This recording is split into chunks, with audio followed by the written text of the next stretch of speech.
So in the most recently completed quarter for DocuSign, they generated $764 million in revenue, which was up 8% year over year, and that was better than the management team was expecting.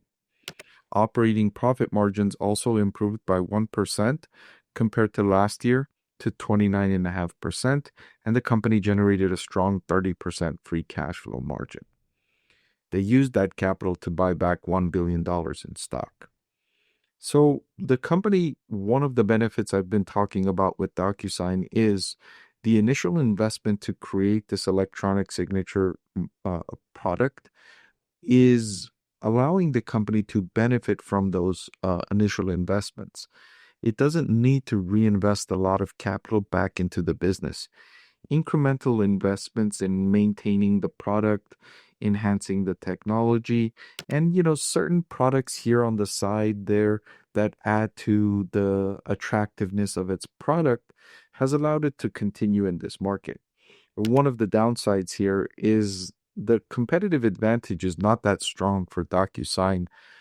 Arguably, any one of these large tech companies can come out with a product that's similar to DocuSign's and take its market share. But it is the market leader, and it does have some competitive advantage, even if it's not very, very strong. And the market opportunity is so small that it's not very attractive to some of the bigger tech companies to consider making these investments to go after this market.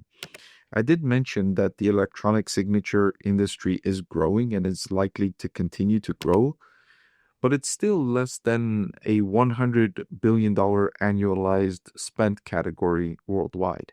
So it doesn't generate all that much revenue, and it's not expected to grow to become a massive industry either.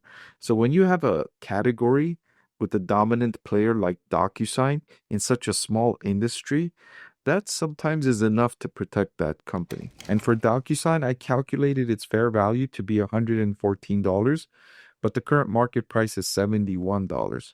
So my model suggests that DocuSign stock is still significantly undervalued. Furthermore, when I look at the valuation on a forward price to earnings basis at 19.94, it also looks undervalued. And so I updated my buy rating for DocuSign's stock today, reiterating that I think this stock is a buy at current market prices. Click the link below to watch the full video.